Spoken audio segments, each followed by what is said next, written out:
नमस्कार। मैं आपके सामने कुछ ऐसे सिंपल प्रैक्टिस को रखने जा रहा हूँ, जो प्रैक्टिस की आपकी ब्रीदिंग कैपेसिटी को बढ़ाएगा, आपकी लंग्स और डायफ्राम की स्टेमिना को बढ़ाने वाला होगा। यह अभ्यास कुछ इस प्रकार है कि आप सीधे खड़े होकर के दोनों पैरों के बीच थोड़ा-सा अंतर बनाइएगा या फिर सटा कर रखिएगा, जिसमें भी आप ज़्यादा कंफर्टेबल होकर खड़े रह सकेंगे। तो थोड़ा-सा अंतर भी बना सकते हैं और फिर दोनों हाथ शरीर के सामने लाकर अपने एल्बो के हिस्से से इसे बेंड करते हुए अपनी हथेली को धीरे से अपने कंधे की तरफ लाकर इसे यहाँ टिकाएंगे और दोनों एल्बो सामने की तरफ मिला लेंगे। यह शोल्डर मूवमेंट का अभ्यास है, बहुत ही सिंपल, लेकिन आपकी ब्रीदिंग की कैपेसिटी को बढ़ाने के लिए एक प्रिपरेटरी प्रैक्टिस के रूप में अच्छा अभ्यास है। तो दोनों एल्बो को अभी सटाकर मैं रखा हूं। अब अपनी इनहेलेशन के साथ जब ब्रीद इन करते हैं तब ब्रीद इन करते हुए दोनों एल्बो को अलग किया और फिर ब्रीद आउट करते हुए दोनों एल्बो को सामने मिलाया। एक बार फिर से देखिएगा। ब्रीद इन, दोनों एल्बो को पीछे ले गया और फिर ब्रीद आउट करते हुए दोनों एल्बो को सामने मिलाया। एल्बो को शरीर के सामने रखना है, ना तो ऊपर उठाकर ना नीचे की तरफ लाकर, बिल्कुल सामने। एक बार फिर से देखिएगा। थर्ड राउंड में करके दिखा दे रहा हूं।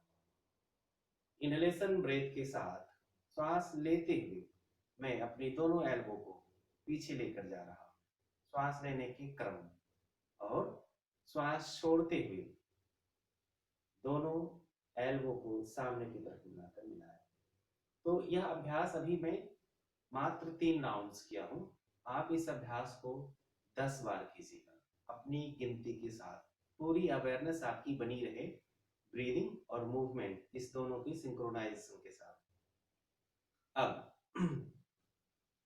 हाथ की स्थिति यह रहेगी और धीरे से अपने दोनों हाथ को श्वास लेने के क्रम में दोनों हाथ को धीरे से ऊपर की तरफ लेकर जाएंगे।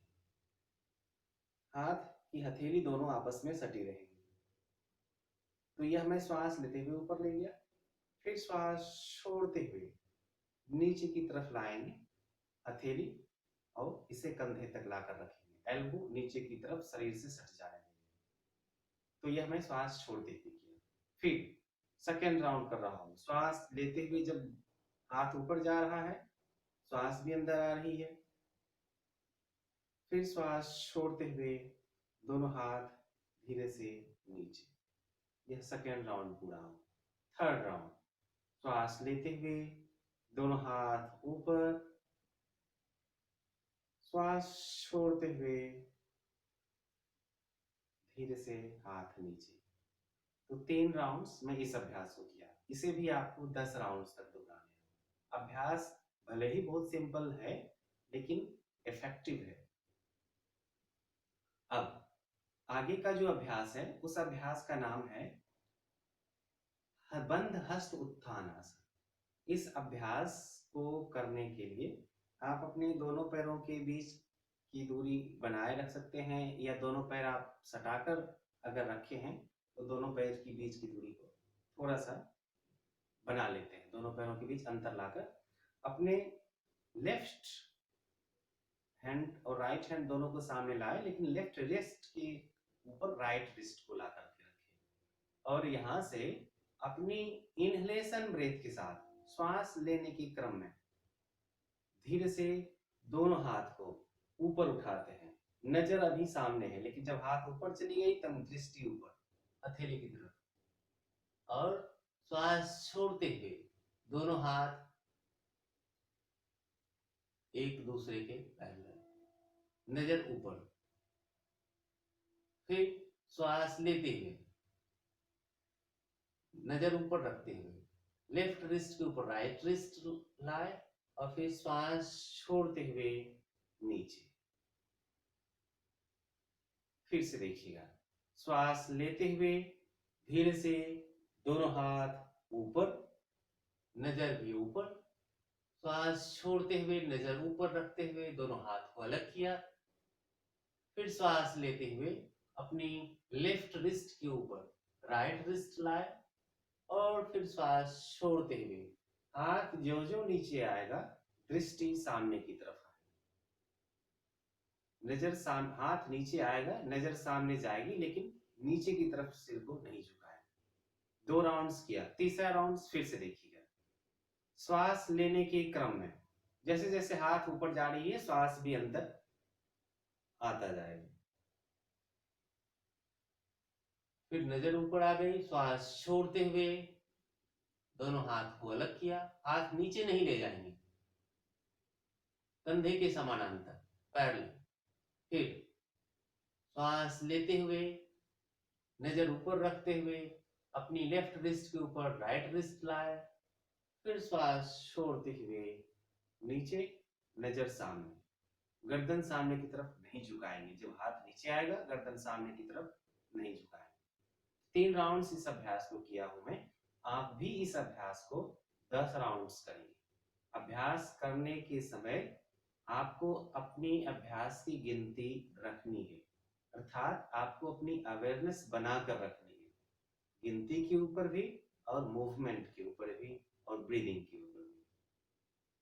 तो यह था बंद हस्त उत्तानासन का अभ्यास।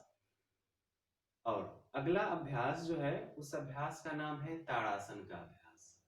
ताड़ासन के अभ्यास के लिए दोनों पैर के बीच की दूरी को कम करते हैं और थोड़ा सा अंतर बनाकर रखते हैं या फिर सटाकर रखते हैं, जिसमें भी आप ज्यादा कंफर्टेबल होकर के आप आराम से खड़े रह सकें, बिल्कुल सीधे होकर के।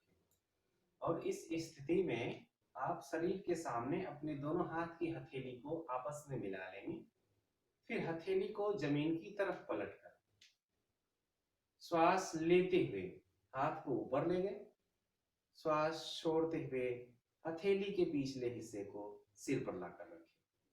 अब यहां से श्वास लेने के क्रम में पूरे शरीर को ऊपर की ओर खींचेंगे और अपनी हील को जमीन से उठाना, अपनी पैर की एड़ी को जमीन से ऊपर उठाएंगे। पहले अभी आप मेरे हाथ के ऊपर को खींचता हुआ देखेंगे। सेकेंड और थर्ड राउंड में जाकर अब मैं अपनी हील को भी दिखाऊंगा आपको कि किस तरह से उठाना है। तो पहले आप अपने मेरी हथेली को देख लीजिए। श्वास लेते हुए हील को उठा रहा हूं, फिर अपनी हथेली को ऊपर लेकर जा रहा हूं, पूरी स्ट्रेचिंग, इस हिस्से की पूरी स्ट्रेचिंग होने देनी है। फिर श्वास छोड़ते हुए धीरे से हील भी नीचे और हथेली भी नीचे।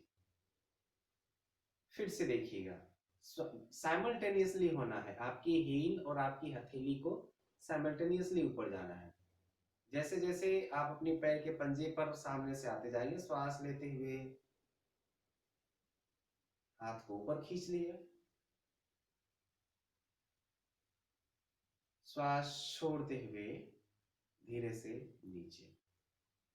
शुरुआत में आपको इस अभ्यास को करने में दिक्कत हो सकती है, तो आप इस अभ्यास में तभी आप अच्छे से बने रह सकते हैं जब सामने दीवार पर किसी बिंदु पर अपनी दृष्टि को स्थिर करेंगे।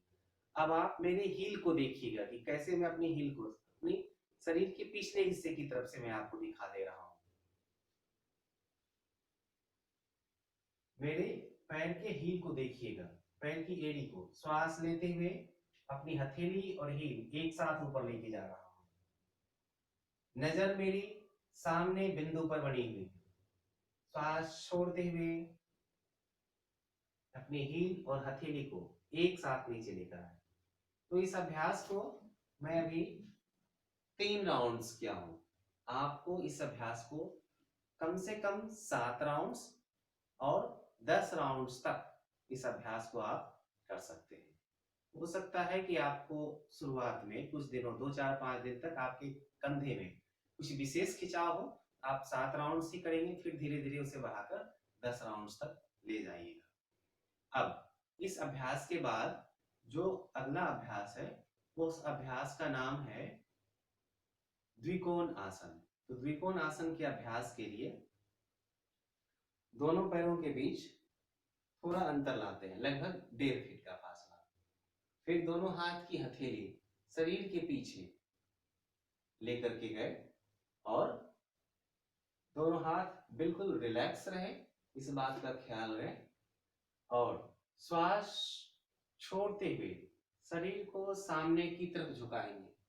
श्वास छोड़ते हुए शरीर सामने की तरफ झुकाए, फिर श्वास लेते हुए दोनों हाथ ऊपर, फिर श्वास छोड़ते हुए नीचे हाथ, श्वास लेते हुए शरीर ऊपर। फिर मैं करके दिखा दे रहा हूं। श्वास छोड़ने के क्रम में ज्यों ज्यों श्वास बाहर की तरफ जा रहा है, शरीर सामने की तरफ झुकाते चले जा रहा है। श्वास लेते हुए दोनों हाथ इंटरलॉक किया हुआ हथेली ऊपर की तरफ गया, फिर श्वास छोड़ते हुए हाथ नीचे की तरफ आए, श्वास लेते हुए शरीर ऊपर की तरफ आए। अभी मैं इसे मात्र 2 राउंड्स किया हूं, आपको इस अभ्यास को 7 राउंड्स दोहराने हैं। अगर अभ्यास करने के समय या करने के बाद आपको लगे कि कमर के हिस्से में दर्द महसूस हो रहा है, तो फिर आप अपनी क्षमता के अनुसार ही इस अभ्यास को कीजिएगा। आवश्यक नहीं है कि आप 7 राउंड्स तक करें ही। अगर कमर के हिस्से में दर्द महसूस होने लगे तो 5 राउंड्स तक ही करके इसे छोड़ दीजिए। अब अगला जो अभ्यास है वह अभ्यास है लेट कर किया जाने वाला अभ्यास।